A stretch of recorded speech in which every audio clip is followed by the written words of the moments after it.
Bueno, y por parte del CONACYT es dar la bienvenida, mencionar que este taller se hace dentro del marco del Premio de Divulgación y Periodismo Científico del Mercosur, con el objetivo de que puedan mejorar sus postulaciones para la modalidad escrita. Cabe resaltar que también pueden utilizar este taller para presentar su trabajo en el Premio de Periodismo Científico Nacional. Periodismo Científico Nacional está abierto hasta el 30 de agosto, así que tienen todavía 10 días. Y el de Mercosur está abierto hasta el 30 de septiembre. Entonces, con sus trabajos yo les animo a que puedan postular a los dos premios, ¿verdad? O sea, es factible postular a los dos premios. Dicho esto, también quería presentarle a nuestro orador, a nuestro capacitador, que es Juan Cálcena, licenciado en Ciencias de la Comunicación, máster en Comunicación con énfasis en Periodismo Científico. Actualmente se desempeña como consultor en comunicaciones del BIT y tiene una trayectoria de más de 14 años. Trabajó para ABC Color, para el PNUD y para la FAO. Su experiencia profesional incluye la planificación de estrategias de comunicación para instituciones públicas y privadas y también fue el ganador del Premio Periodismo Científico en el 2010 del CONACYT y en el 2021 el Premio Albert Camus de la Universidad del Norte. También se desempeña como docente en varias universidades nacionales. Así que dicho esto, le paso la palabra a Juan Cálcena, que tiene preparado un material muy espectacular que les va a servir un montón. Así que bienvenido, Juan, y muchas gracias. Muchísimas gracias, Carmen. Es un placer compartir con ustedes este momento. Les agradezco mucho la confianza en mi trabajo.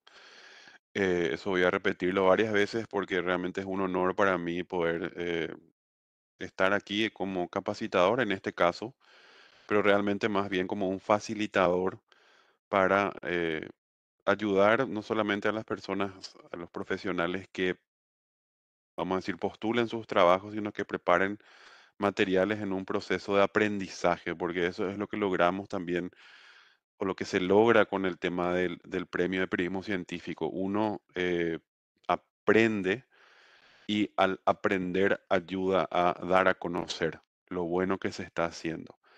Algo que yo a mi criterio creo que nos falta mucho en los medios de comunicación que están más masivos que nunca, en especialmente lo que son las redes o los medios digitales.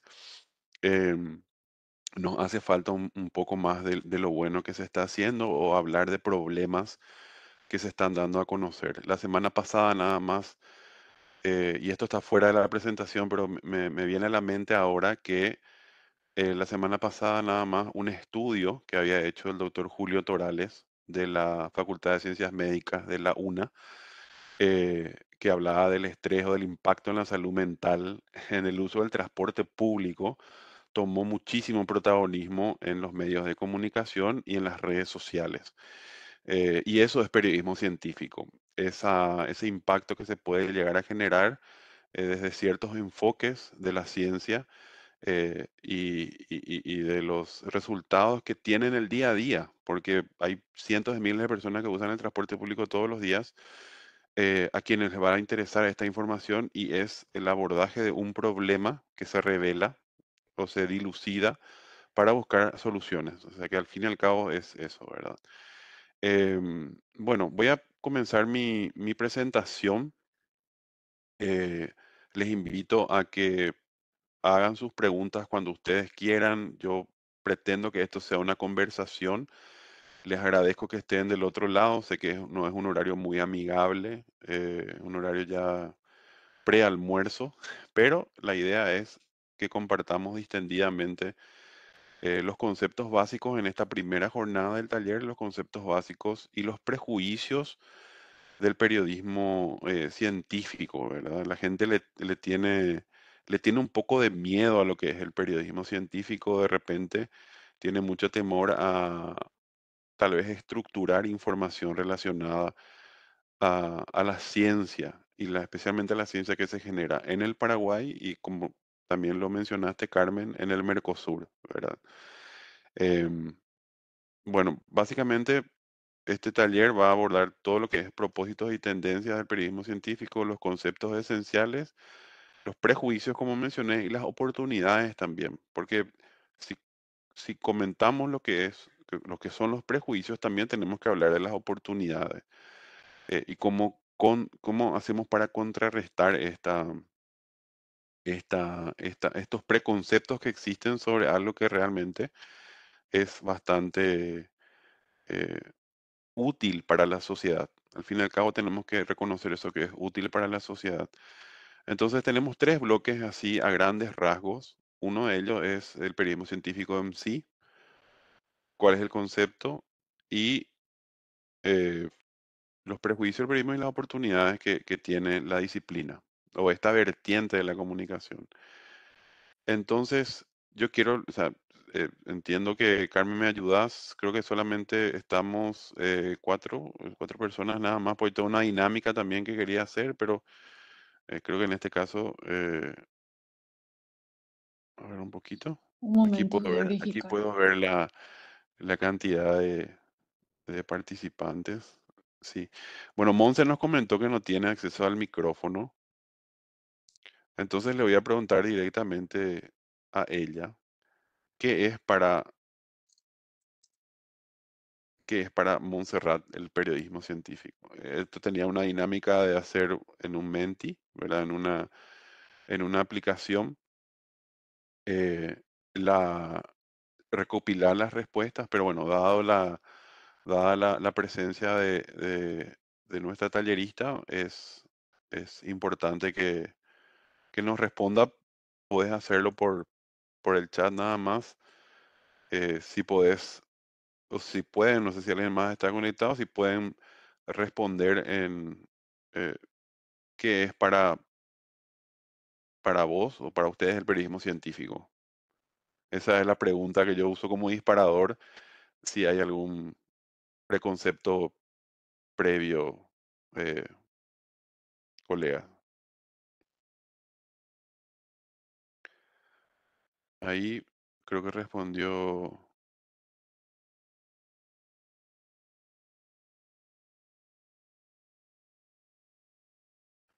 es comunicar los avances científicos en un lenguaje más accesible para todos. Correcto. Em, yo creo que el resumen está súper, súper bien. Te agradezco, Montserrat. Em,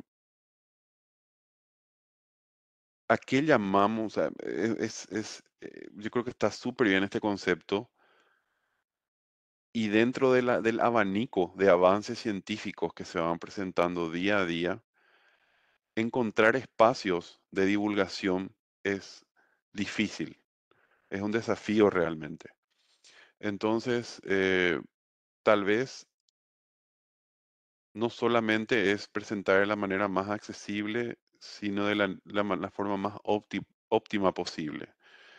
Em, y para eso estamos acá, para tratar de llevar a, como se dice generalmente, llevar a tierra estos conceptos, ¿verdad? Entonces, acá yo no voy a leer, pero también voy a comentar. No soy muy fan de la lectura de los PowerPoints, pero sí son como ayudas, memorias para poder guiar un poquito la temática y generar el debate.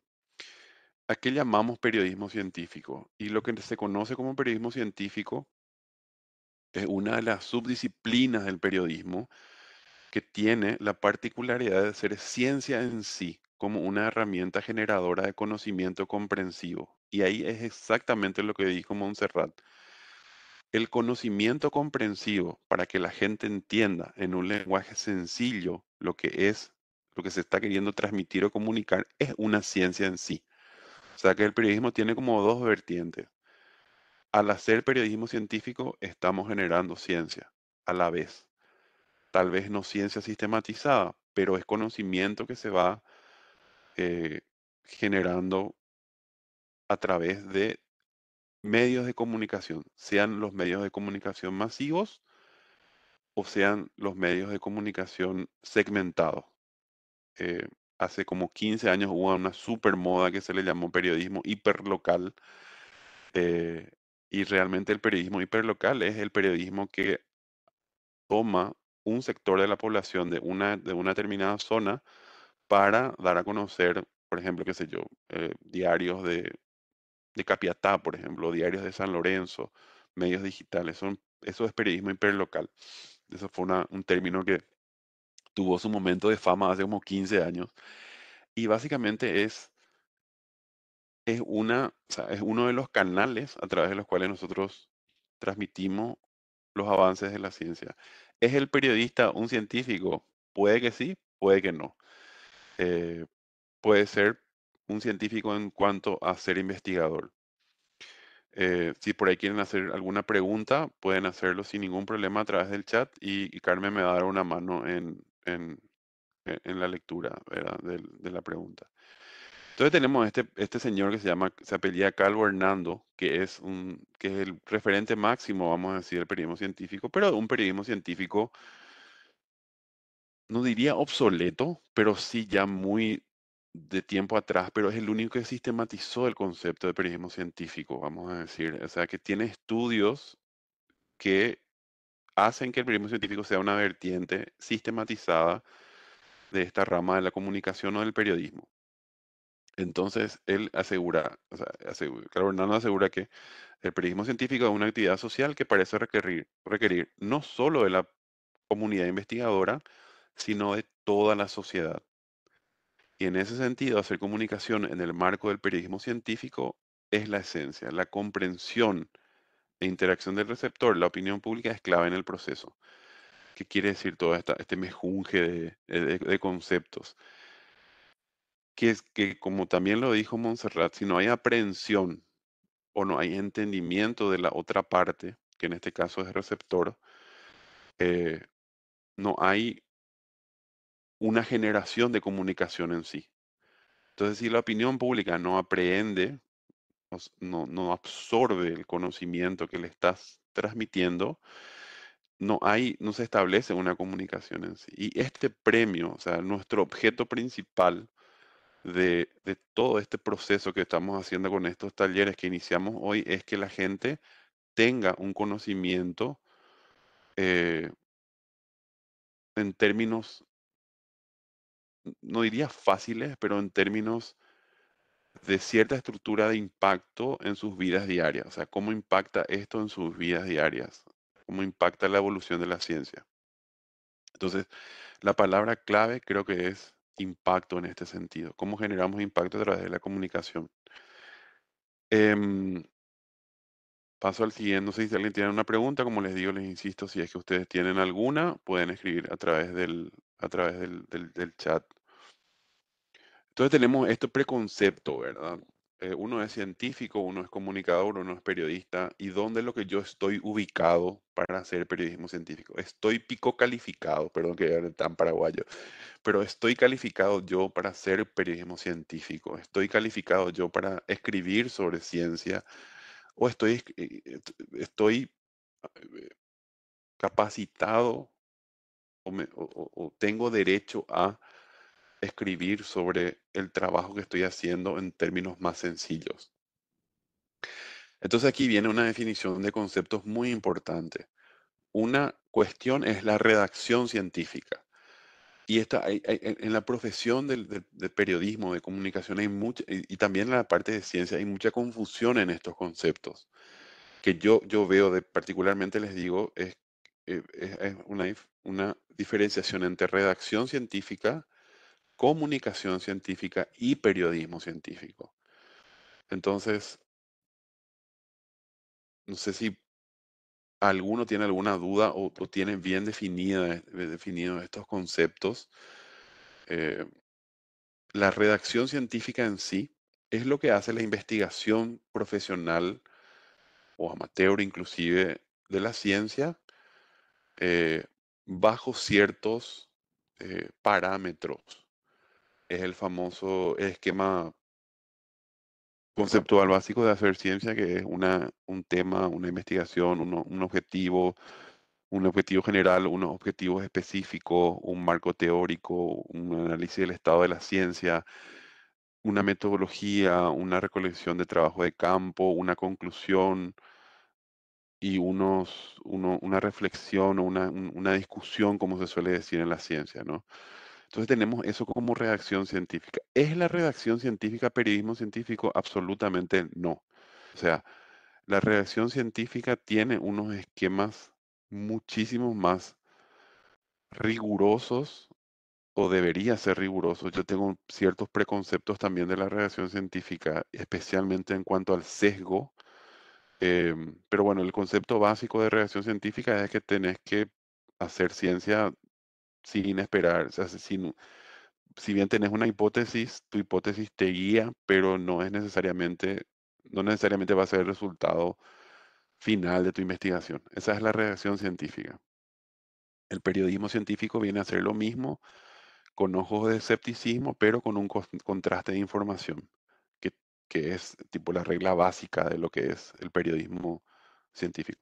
Y la comunicación científica es una línea que ahora estamos viendo muchísimo, que son los investigadores que hacen divulgación científica. No son periodistas, podrían decirse que son comunicadores, pero son personas que toman las riendas porque si bien son científicos, em, hacen que la gente o el receptor de la información interactúe con con el contenido que generan a través de,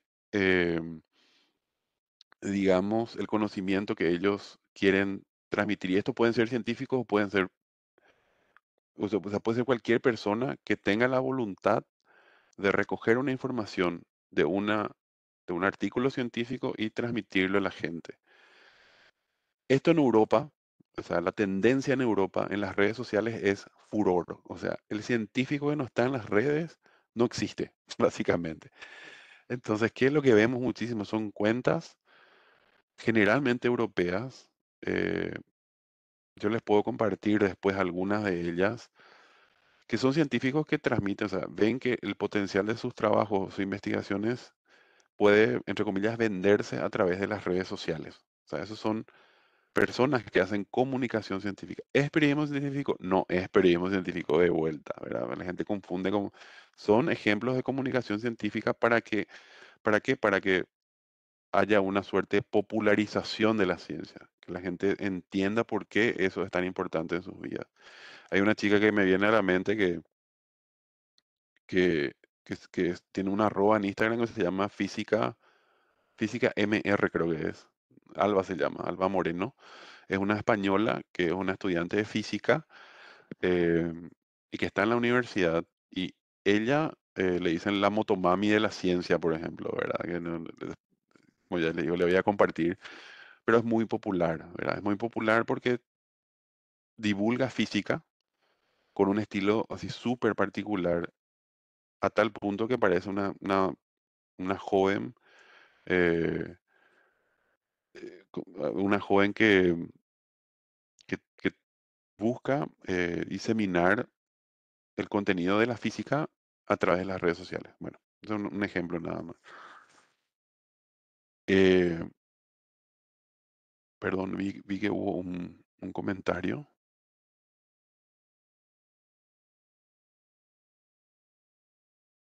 A Sí, ver, un hay un poquito. comentario.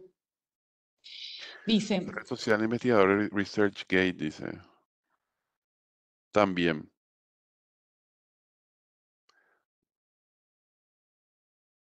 es, es un segmento mucho más específico que está destinado a investigadores como bien lo decís, Montserrat. Em, y gracias por tu aporte también. Bueno, entonces tenemos, perdón Carmen, que te abrí el chatcito eh, y te agradezco mucho. Entonces hay como tres conceptos diferentes: periodismo científico, comunicación científica y redacción científica. Entonces, ¿qué es lo que hacemos para el periodismo científico nosotros? Para este premio, lo que se hace es periodismo científico, se hace comunicación científica, en cierta forma sí, porque el periodismo científico está marcado dentro de lo que es comunicación científica, pero no hacemos redacción científica. O sea, definitivamente, si alguno de ustedes es investigador o científico, el concepto inicial es que tenemos que transformar nuestros artículos de redacción científica o nuestros artículos de investigaciones científicas en periodismo científico. Y eso es todo un proceso. Es un proceso que tiene que verse más desde el punto de vista del impacto que genera, más que del proceso. Porque para el investigador es un orgullo hacer un proceso que concluye en una cierta información. Eso yo noté hablando con investigadores a lo largo de mi carrera. El investigador muchas veces está más orgulloso del proceso que llevó que del impacto que generó su investigación. Y ahí es donde nosotros tenemos que poner ojos sobre el impacto, ¿verdad? Inclusive el propio investigador tiene que abstraerse del trabajo que hizo y ver el impacto que generó, porque eso es lo que hay que comunicar. Preguntas, consultas, sugerencias. Atento, yo estoy acá si es que ustedes quieren hacer. Como les dije, esto es más una conversación. Yo les voy compartiendo algunos conceptos iniciales y bueno, y pueden preguntar o lo que ustedes quieran, ¿verdad? Esto es este espacio que está destinado a ustedes, los que están aquí. Em, Volvemos al concepto de la comunicación científica, es la suma de los procesos por los cuales el conocimiento científico es incorporado a la cultura general. También se usan los términos divulgación o popularización de la ciencia. Esto es una afirmación, o sea, un extracto extraído de una página del gobierno de Uruguay. Y el periodismo es una profesión definida cuyo objetivo es informar con reglas y códigos profesionales propios y que cumple una función social de vigilancia. Entonces, la comunicación científica va en un sentido con el objetivo de que la gente se apodere de la información científica que se generó, pero el periodismo pone el ojo en el periodismo de siempre, el de contraste de información, em, y el de recopilación de testimonios, ¿verdad? O sea, nosotros podemos decir una fruta es sana porque este estudio científico lo dice y este estudio científico lo hice yo, y eso puedo poner en las redes, y entonces esta fruta es súper sana. Pero el periodismo científico lo que hace es decir, esta fruta, o sea, fulano dice que esta fruta es sana, porque la investigación científica que él hizo dice esto. ¿Qué dice la gente? ¿Cuáles evidencias hay?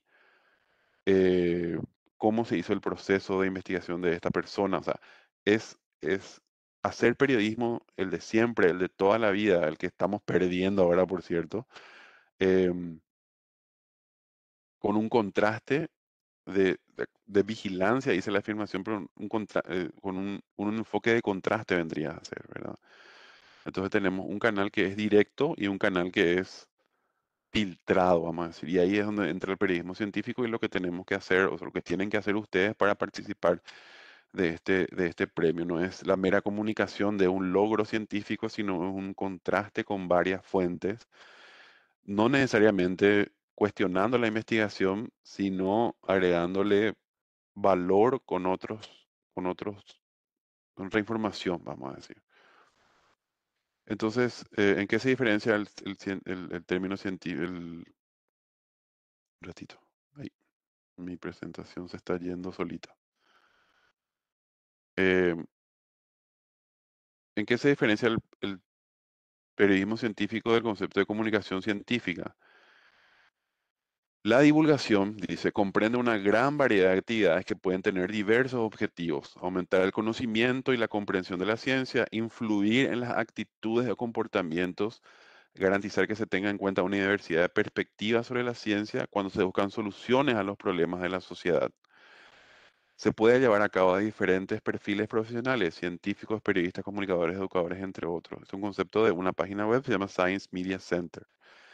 Entonces, lo que estamos leyendo es el término de comunicación o divulgación científica. Esto es para que ustedes más o menos tengan un panorama de la diferencia entre las tres cosas. Entonces tenemos los artículos científicos, la investigación científica, que corresponde netamente al área de la ciencia. Tenemos la divulgación científica, que es la divulgación o dar a conocer en puro los resultados de una investigación científica, o sea, puramente y directamente los resultados, y después tenemos el periodismo científico, que es el contraste de información. Y quiero nomás, acá se habla mucho desde la apropiación, la opinión pública tiene que apropiarse o tiene que embeberse de la información que se genera. Y quiero citar dos ejemplos que son así súper mega clásicos. Ahora, en la década del 2020, vamos a decir, tenemos dos estudios que yo les dejo acá los enlaces, que son preconceptos que calaron tan hondo en la opinión pública que no solamente la opinión pública, sino también la comunidad científica se apoderó de estos preconceptos que tienen que ver directamente con la salud pública.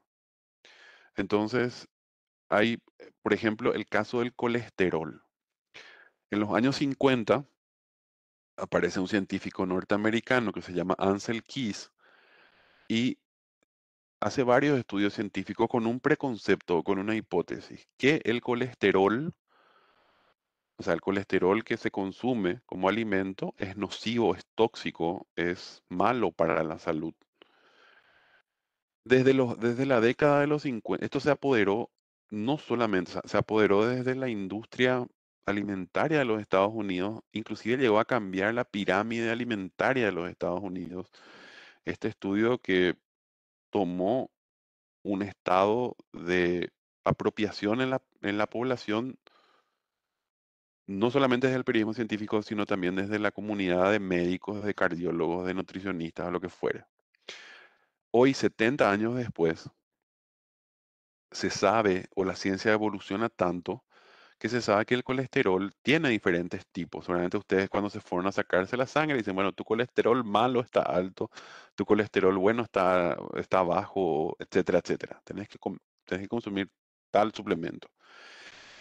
¿Qué es lo que pasa? Está tan arraigado el concepto de que el colesterol es malo que o sea, es irrompible probablemente la convención social científica de que el colesterol puede llegar a ser bueno. Aunque ahora hay una corriente mucho más consciente que hay ciertas grasas que aportan el colesterol y que son grasas buenas, ¿verdad? Esto es como un ejemplo nada más de cómo la comunicación científica en un formato de periodismo científico hecho hace 50, 70 años caló tan hondo en nuestros hábitos que nadie se atreve a cuestionar o nadie se atreve a romper, ¿verdad? Inclusive esto viene todo lo que es occidental, o sea, no estamos hablando de la parte oriental del mundo, sino todo de una alimentación occidental que es la parte de América y Europa, vamos a decir, ¿verdad?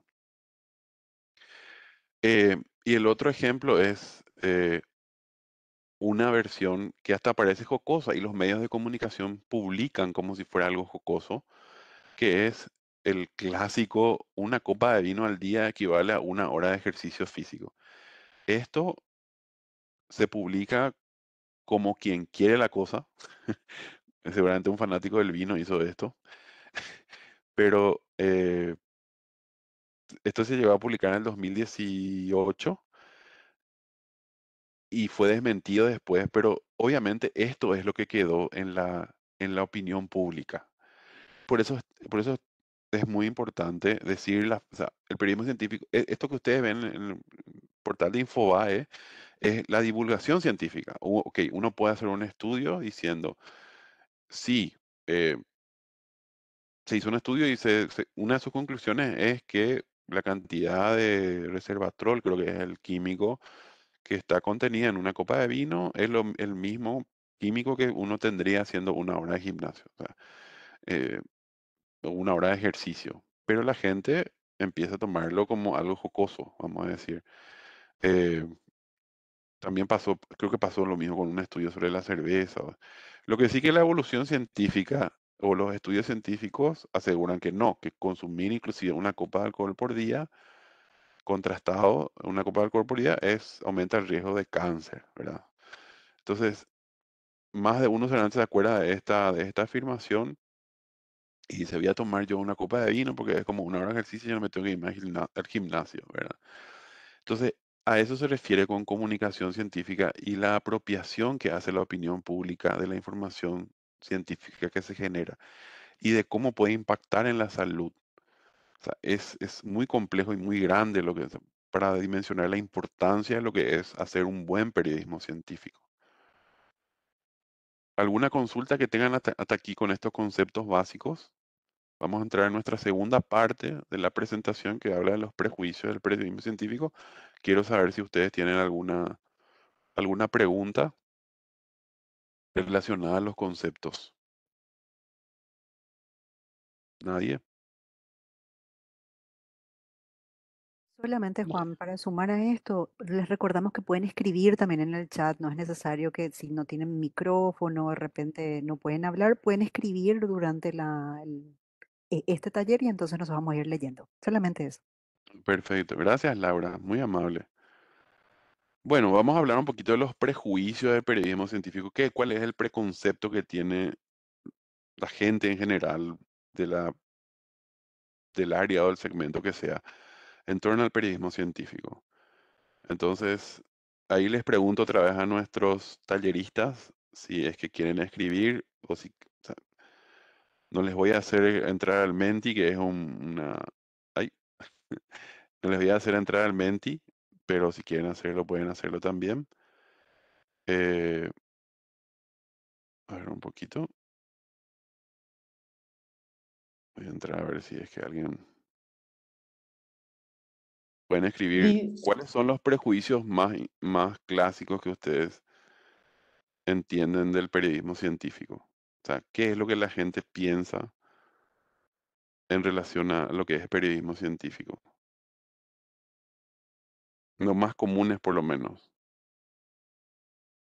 ¿Qué piensan ustedes del periodismo científico en el sentido de los prejuicios que puede llegar a tener?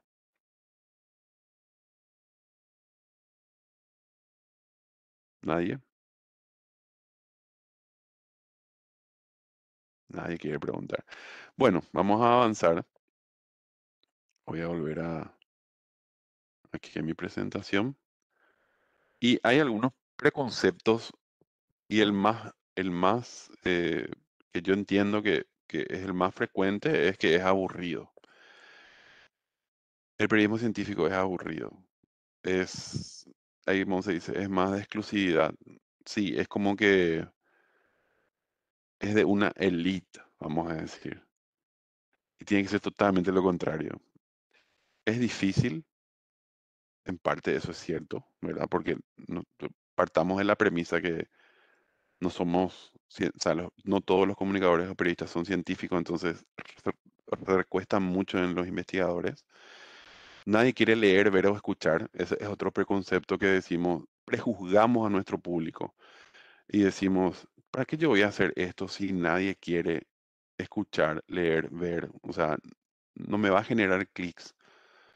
La situación de los medios de comunicación masivos es muy complicada en cuanto a la generación de recursos para sostenerse. O sea, como empresa comunicacional, como empresa periodística, los medios masivos tienen una cierta dificultad o tienen mucha dificultad en generar ingresos para poder proveer de un abanico de información que te permita a vos eh, diseminar info con un contraste relativo. Esto tiene que ver con el tema del tiempo que se genera en los medios de comunicación. A mí me tocó vivir eso cuando estaba en medios masivos, cuando estaba en un periódico. Me tocó vivir el tema de la urgencia y la celeridad en detrimento del chequeo de datos, vamos a decir, o sea, de la verificación o de hacer artículos que generalmente generan más satisfacción en cuanto a hacer un reportaje o una nota de periodismo científico, ¿verdad? O sea, esto y no tiene nada que ver con la estructura editorial, sino con una natural modificación de las prioridades periodísticas que van surgiendo en el día a día. Entonces, ¿qué es lo que pasa? Se le deja a uno un segundo plano. El periodismo científico, de hecho, no es urgente. O sea, no es que alguien se va a apurar, no es como un hecho, una noticia que surja y sea urgente, en el sentido de que la gente tiene que enterarse ya, pero sí puede ser planificada y proyectada. Da miedo hacer o escribir. es cierto, uno tiene mucho temor a equivocarse y a entender mal los conceptos, por sobre todas las cosas. A mí me enseñaron que una de las frases más difíciles para que un periodista diga es no sé. El periodista tiene un preconcepto general que tiene que saber todo y cuesta mucho decir no sé. Entonces, ahí también está una dificultad, una barrera. Otra barrera es que nadie entienda a los científicos e investigadores que hay una imagen, un preconcepto de ellos que son muy introvertidos, que no quieren hablar con la gente.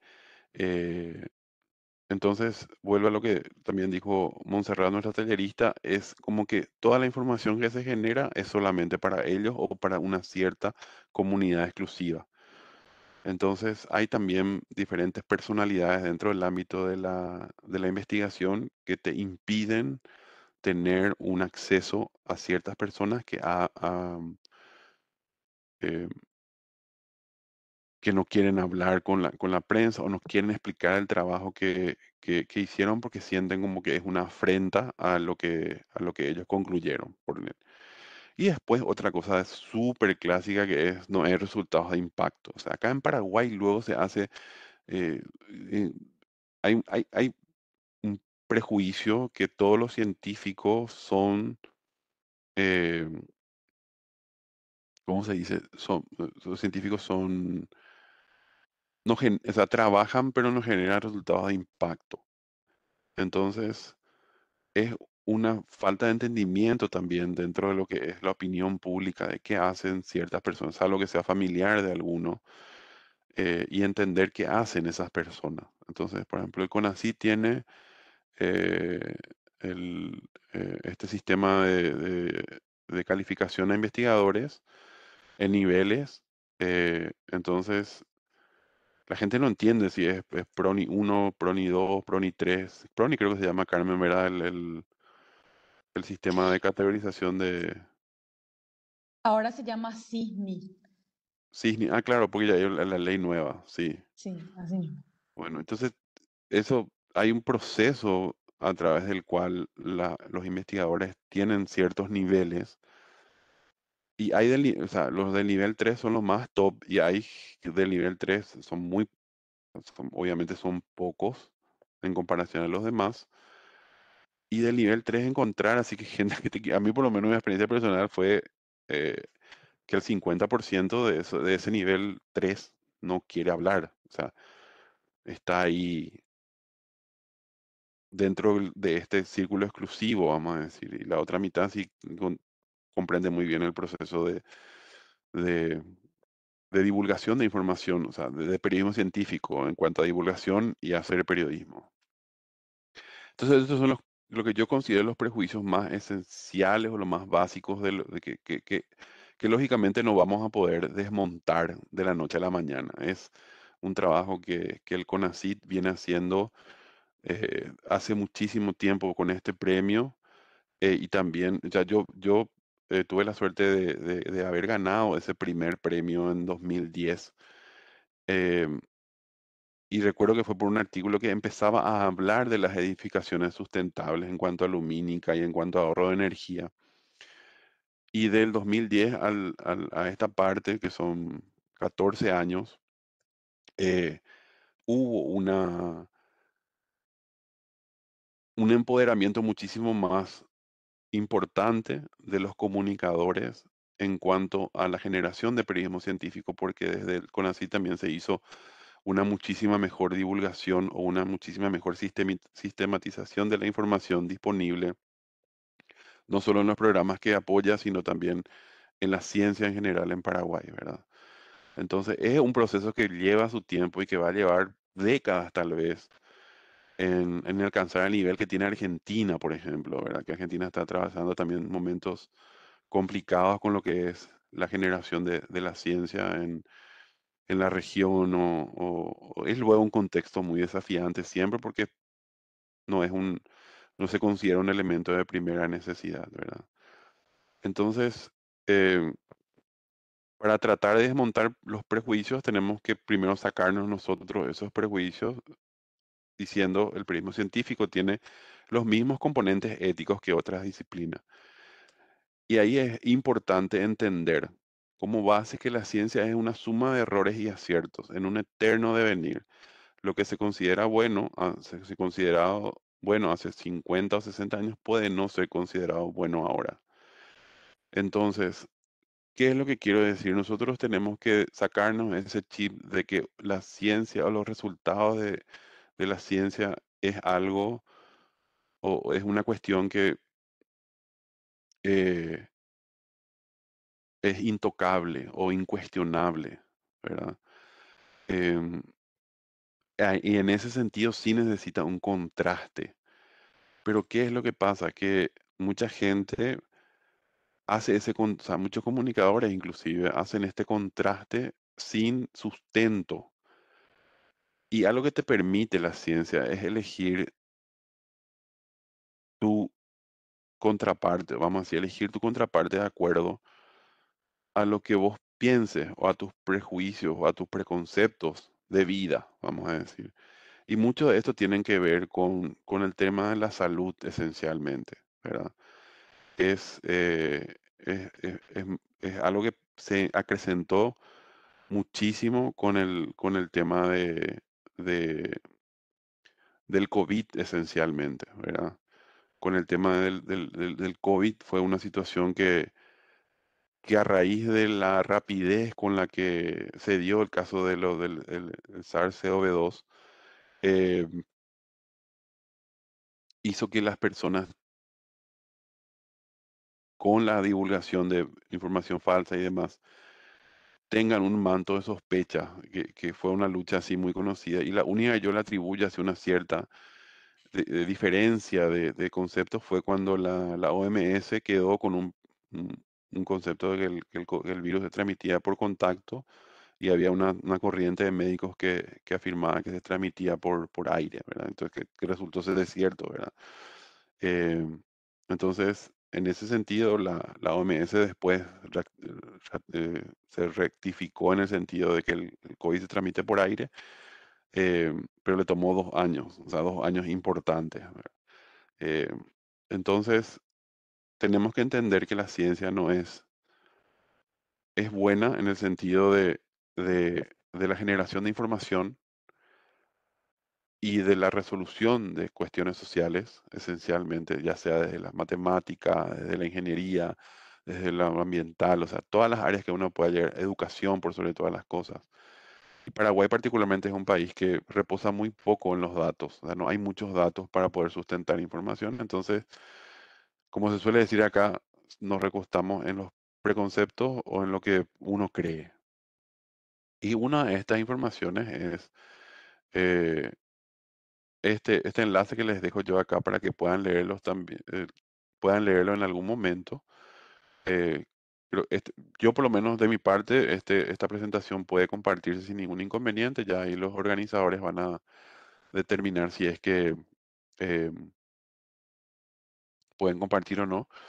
Pero yo les dejo ahí un enlace para que ustedes entren a ver, que es el caso clásico del tabaco. El tabaco hace 80 años, 90 años, 80, 70 años era inclusive promocionado como un promotor de la salud, un promotor del bienestar, hasta que obviamente la evidencia científica fue mucho más brutal en cuanto al daño que se produce en el sistema respiratorio, ¿verdad? Pero generalmente ante lo desconocido nosotros reaccionamos con miedo, o sea, ante los cambios y lo desconocido el ser humano reacciona con miedo. Bueno, ese es un comentario aparte. Voy a ir tocando estos temas así, los prejuicios y cómo contrarrestar esta información. Una de las cosas que se suele decir que el periodismo científico es aburrido, que da miedo escribir, y una de las bases por las cuales se considera que el periodismo científico es aburrido o no genera interés es porque el periodista o comunicador no logra una conexión con el tema.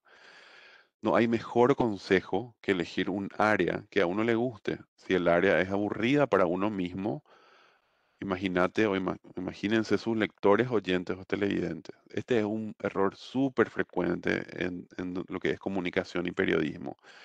Primero, antes que todo, subentender que todos vamos a entender, todos van a entender lo que uno escribe. Y segundo, escribir algo sin entender y pretender que tu lector va a entender eso que vos no entendiste. Perdón que parece un trabalengua, pero es muy, para mí es muy cierto esto. Entonces, si vamos a presentar o vamos a publicar un trabajo, una investigación, o sea, un artículo, un material de periodismo científico en el Premio Nacional de Periodismo Científico o el Premio Mercosur de Periodismo Científico, tenemos que entender la valía de eso que estamos haciendo. Eh, como es lógico, no en todas las ocasiones se puede elegir un tema de interés personal. Las redacciones o los medios de comunicación que hacen periodismo científico, o que divulgan, mejor dicho, periodismo científico, dan a conocer o publican periodismo científico, no, la experiencia me dice que no hay mucha opción ahí. O sea, muchas veces te piden que hagas un material en el sentido de que no tenés opción de elegir realmente qué querés o qué cosa te interesa. Y ahí, en ese escenario, cuando uno es por trabajo, tiene que hacer un material relacionado al periodismo científico con un tema que no le guste o no le gusta, la capacitación es un factor clave. No hay comprensión sin capacitación y tampoco con prejuicios personales. Dice, la mejor habilidad es eliminar los preconceptos sobre los temas sin perder el escepticismo periodístico. Entonces, hay varios componentes acá que tienen que ver más con la personalidad del profesional. Em, Capacitarse, hacer periodismo científico, como dije al inicio, es aprender. Y al o sea, a tener la mente abierta para estudiar posibles escenarios que de repente no condicen con tu creencia cultural, vamos a decir, ¿verdad? Y acá también es el tema de la salud. Podemos citar temas súper controversiales como el tema del aborto, como el tema de la vacunación. O sea, yo conozco profesionales que han dejado de publicar el tema de las campañas de vacunación porque tenían el prejuicio instalado de que eso era malo para la salud, vamos a decir, ¿verdad? Entonces, eh, lo mejor es, o sea, de hecho que uno tiene que tener siempre la mente abierta y la premisa del periodista, el que, como era, si te dicen que tu mamá es tu mamá, tenés que dudar hasta de eso. Es una frase que se repite mucho en los lugares donde se imparten clases de periodismo, ¿verdad? Entonces, dos consejos. Uno, elegir el tema que a uno le guste en el caso de que pueda hacerlo. Y dos, capacitarse e informarse correctamente, sin prejuicios en el caso de que uno no tenga la opción de hacerlo. En el premio Periodismo Científico, afortunadamente, ustedes tienen la oportunidad de escribir sobre determinados temas que ya estaban preestablecidos. Entonces, hay que buscar nada más la línea que se ajuste a los intereses particulares de cada uno y eso les va a ayudar mucho a generar información.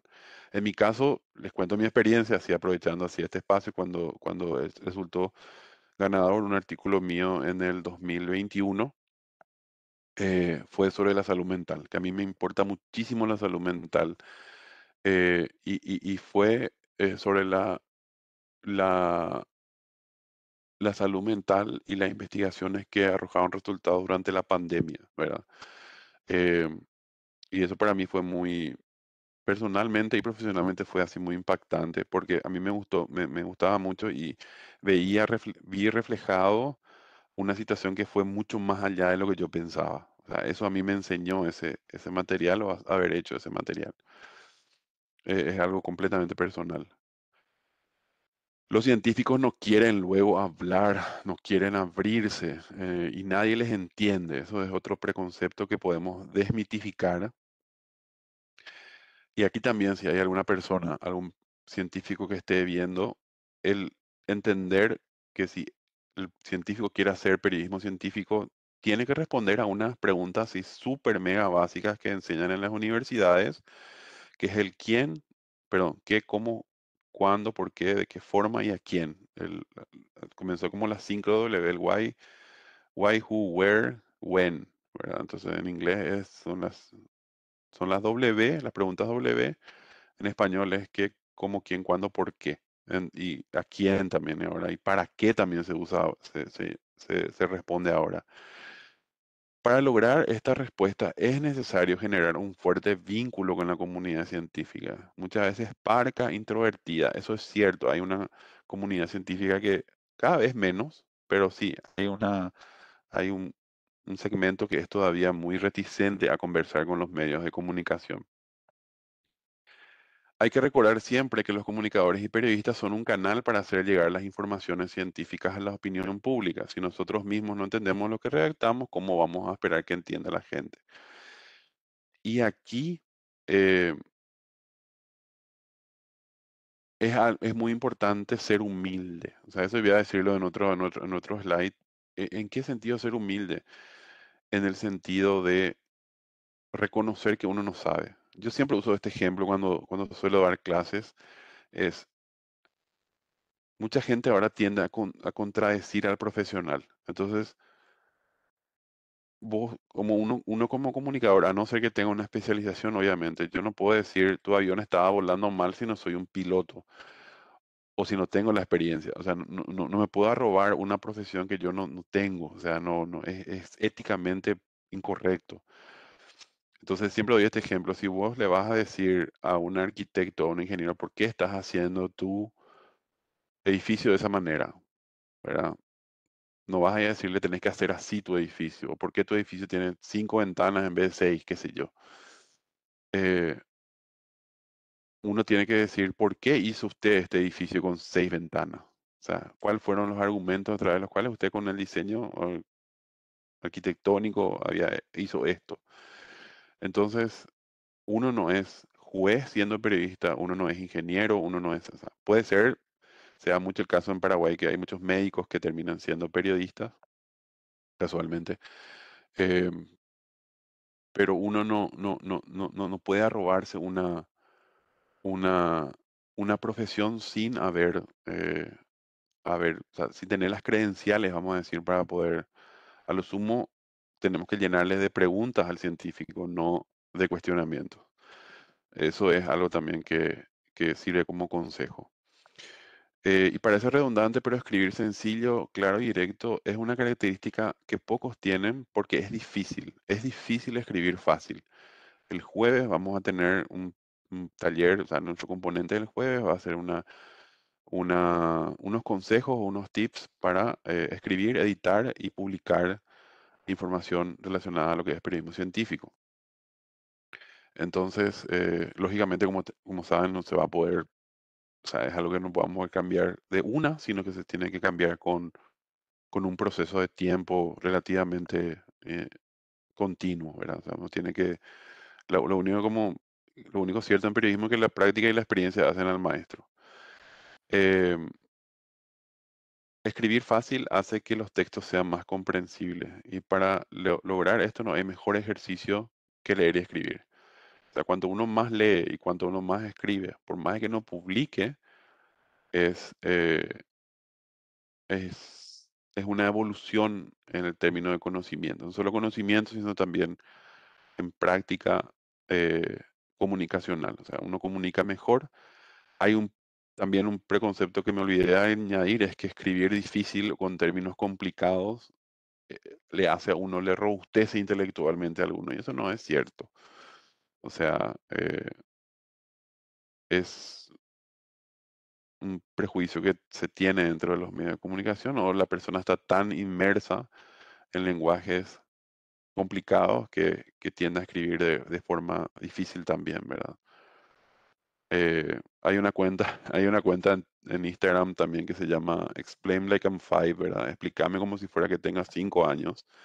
Y es un divulgador científico, pero que está o sea, toca varios temas eh, y explica las cosas como si fueran, como si la persona tuviera 5 años, ¿verdad? Hay personas que se ofenden muchísimo con eso, pero porque obviamente no todos tienen el mismo nivel.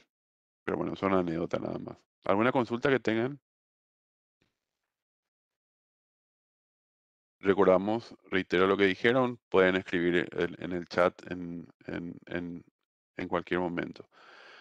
Si tienen alguna duda, consulta o sugerencia también. No Todo hay... claro, dice Monse. Dale, buenísimo. Otro prejuicio, otro preconcepto es que no hay resultados.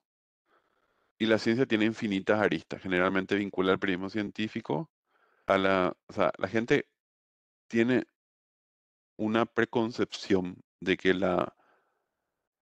periodismo científico sí o sí tiene que estar vinculado a la medicina, a la ingeniería y a las que se llaman ciencias duras.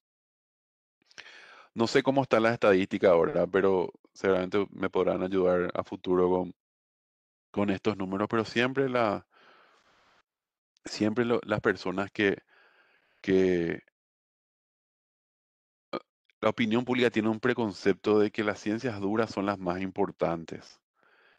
Y eh, yo como parte de las ciencias sociales, por lo menos, obviamente estoy en discrepancia con eso. Por ejemplo, en el caso de las becas, siempre se prioriza lo que son, todo lo que es la parte técnica. Y la gente tiende también a pensar que el periodismo científico es solamente hablar de medicina, hablar de ingeniería, hablar de química, que es cierto, es súper importante, o sea, todas las ciencias son importantes por igual, pero la ciencia puede describir cualquier fenómeno, un fenómeno político, un fenómeno comunicacional, un fenómeno ecológico, un fenómeno, o sea, determinadas situaciones que se pueden tener como resultado académicos. Y ahora tenemos la fortuna de que estas investigaciones están cada vez más disponibles en ciertos repositorios de generación o sea, de divulgación o de archivo de estudios científicos como, qué sé yo, Cielo, el mismo ResearchGate, eh, el buscador, inclusive el Google académico. O sea, hay ciertas ventanas donde uno puede buscar este tipo de información. Me hace acordar, por ejemplo, el repositorio de la Universidad de La Plata, que es libre, y uno puede entrar a ese repositorio y encontrar un montón de información, inclusive de paraguayos que fueron a estudiar allá y eh, estudian fenómenos de Paraguay, o sea, situaciones de Paraguay. Argentinos también que hacen. Entonces, es información que está disponible dentro de lo que es la generación de conocimiento vinculado a Paraguay en otros repositorios internacionales. Entonces, entender que la ciencia es todo, o sea, la ciencia está inmersa en todo. Eh, en la economía también, obviamente, hay ciencia, ¿verdad? Entonces, entender eso, que no solamente está relacionado a las ciencias duras o a las matemáticas o a la robótica, ahora se habla muchísimo de inteligencia artificial que está impactando en nuestra vida mucho más de lo que estamos pensando o de lo que creemos y que va a seguir impactando más. Em, un rasgo académico, no personal, que fue lo que mencioné recién. Para hacer buenas redacciones de periodismo científico hay que ser modestos y sencillos en dos ámbitos marcados en muchas ocasiones por el ego, como son el periodismo y la investigación científica. O sea, eh, y esto es algo que yo lo escribo totalmente desde una experiencia, desde lo empírico, vamos a decir, ¿verdad? Eh, cuesta decir no sé, de parte del periodista cuesta decir no sé, cuesta decir cómo funciona esto. eh, Cuesta que el periodista se repose en el conocimiento del que verdaderamente hizo esa investigación. Hay situaciones, como les dije, que el mismo investigador es el que divulga. Y otra cosa es que hay también desde la investigación científica un cierto recelo, un cierto ego eh, de que el comunicador, perdón, de que el científico no quiera dar información eh, relacionada al trabajo. Y esto solamente le perjudica a la opinión pública, perjudica todos los procesos que se hace desde los esfuerzos públicos o desde entidades públicas para poder divulgar información. Entonces, lo peor que puede pasar es que una investigación quede en el archivo, bajo los papeles. Lo mejor es que se divulgue. ¿Cuáles son las oportunidades del periodismo científico y cuáles son esas oportunidades sociales para el desarrollo? Em, a ver un poquito. Tenemos que entender que el periodismo científico es una oportunidad por sobre todas las cosas. O sea, ese espacio que cada uno de ustedes yo doy por sentado que los que están aquí van a postular trabajos para el concurso, el premio de periodismo científico, ya sea Mercosur o nacional, hay que ver eso como una oportunidad, no solamente de posicionarse profesionalmente, sino de aportar a los espacios de la opinión pública y que impacte en la gente. Entonces, hay oportunidades personales y profesionales. Algunas pueden ser, voy a citar aquí algunas, ustedes me pueden ayudar más si es que quieren. Dice, ampliar el conocimiento personal sobre determinadas áreas de la ciencia. Entonces, si nosotros tenemos interés sobre determinadas áreas de la ciencia, como por ejemplo la educación, la ingeniería, la medicina, la nutrición, la política, no sé, sea la área de ciencia que ustedes, la agricultura, uno puede ir ampliando sus conocimientos y expandir esos conocimientos para estar actualizado. Me hace acordar lo que me dijo un médico mío hace un tiempo, decía, un médico tiene que estar actualizado, porque si no está actualizado, las consecuencias de esa no actualización son fatales inclusive, o sea, son mortales, o sea, puede ser, generar un paciente que las puede pasar mal, ¿verdad? Sea en cuanto a medicación, en cirugía, lo que fuere. Y en comunicación es lo mismo, no tiene el mismo impacto, pero sí puede causar, como mencioné anteriormente, algunos daños inclusive a los preconceptos eh, en cuanto a salud, por ejemplo, ¿verdad? O sea, la divulgación o sea, la desinformación con creencias particulares, que las vacunas, por ejemplo, no funcionan o las vacunas tienen, o sea, todas las teorías conspiranoicas que se puedan imaginar, eso es dañino para la opinión pública. Entonces, hay un cierto paralelismo en cuanto a la actualización que tiene que tener cada profesional y el periodismo científico ofrece eso, te ofrece la oportunidad de hacer lo que te gusta aprendiendo. Em, También una oportunidad es la contribución al debate público sobre estudios científicos, avances o inversión en la ciencia. Uno de los problemas también más grandes del tema de la divulgación de la ciencia y la ciencia en sí en los países es la inversión. O sea, donde primero se recorta es en lo que se considera prescindible cuando realmente no es. O sea, no hay una proyección a futuro diciendo esto es un mal gasto. O sea, la gente dice esto es un mal gasto o esto no es un gasto efectivo. Entonces, eso por ejemplo, es un tema de debate en donde uno puede aportar desde lo que es periodismo científico también, los avances en determinadas áreas y una contribución al debate científico también, porque dentro de esa misma comunidad científica hay otra vez nichos que no quieren hablarse entre sí, pero en Europa, en Estados Unidos, hay ya un debate donde médicos se confrontan con médicos en cuanto a debate de efectividades, por ejemplo, o sea la rama de la ciencia que fuera en Europa también hay esta apertura. Antes era como muy una claque muy exclusiva, pero ahora hay como hay nichos ya de líneas de investigación, como se suele decir. Hay oportunidades económicas profesionales como consecuencia de la especialización en ciertas áreas, medio ambiente, cambio climático, medicina y tecnología. ¿A qué me refiero con esto? Que en la comunicación especializarse en una área es la mejor inversión que uno puede hacer.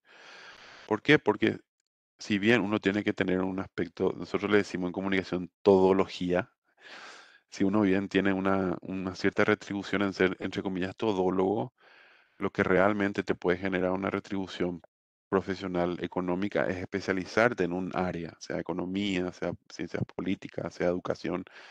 Es algo que te hace conocer mucho más del área y del contexto que vos vivís como comunicador en esas áreas de la ciencia.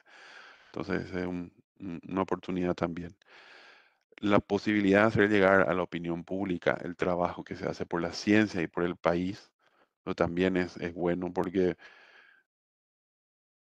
me acuerdo que el CONACYT hace un par de años hizo un sondeo de si conocían o no conocían si la gente conocía o no conocía el Consejo Nacional de Ciencia y Tecnología y tuvo una respuesta muy baja y volvió a hacer otra vez eso después de un tiempo y sí tuvo una respuesta mucho más alta. Y es un trabajo de hormiga que hay que hacer entender y que cada vez que que afortunadamente creo que cada vez entiende más la gente la relevancia y la importancia de las instituciones públicas y privadas que se encargan de no solamente financiar la ciencia, sino también de dar a conocer los resultados.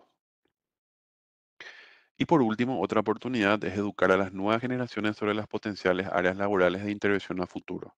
Entonces, ¿a qué me refiero? Todos los que, o sea, los públicos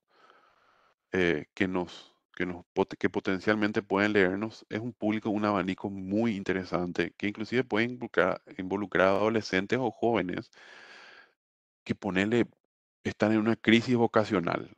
eh, y pueden ayudar, o sea, el periodismo científico puede ayudar a decir, estas áreas de intervención son áreas que a futuro van a ser clave para la economía de generación de empleo en el país.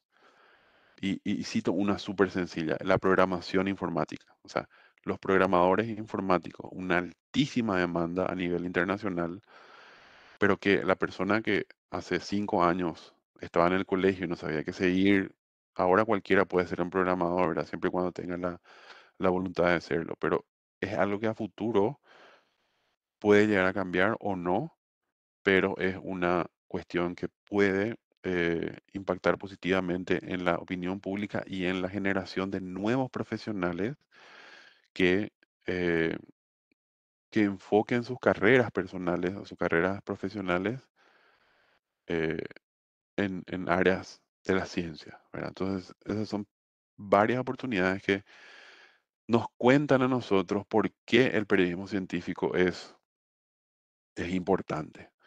Y es clave para ir haciendo, o sea, es clave para que crezca dentro de lo que es nuestro ambiente paraguayo y regional también.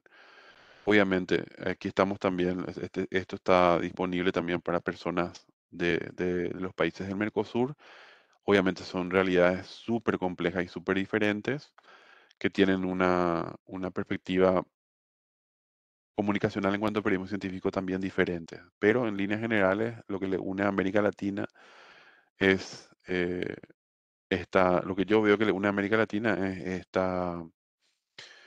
esta falta de socialización del impacto de la investigación y lo que se valora son los esfuerzos que se están haciendo para dar a conocer estas evoluciones en estos países y que la están haciendo los profesionales que dedican su día a día a hacer ciencia, ¿verdad? Em, bueno, estas son las oportunidades y estos son mis datos. Este es mi número de teléfono, mi correo electrónico y mi arroba en las redes sociales. Si ustedes quieren seguirme o quieren una consulta, no duden en escribirme, pueden hacerlo sin ningún problema. Yo les estaría respondiendo cuando tenga un poco de espacio. Entonces, les agradezco mucho el estar del otro lado en un horario como les dije, un poquito complicado. Y bueno, el jueves seguiremos con nuestra fecha 2, Carmen. Asimismo, Juan, muchas gracias a todos por su participación. Les animo a que empiecen a redactar eh, su postulación, que se animen y que participen del jueves. Vamos a estar a esta misma hora, de 11 a 13, y el link que ustedes sacaron del formulario es el mismo para todas las capacitaciones. Entonces, se repite el link. Pueden usar el mismo link para el siguiente jueves.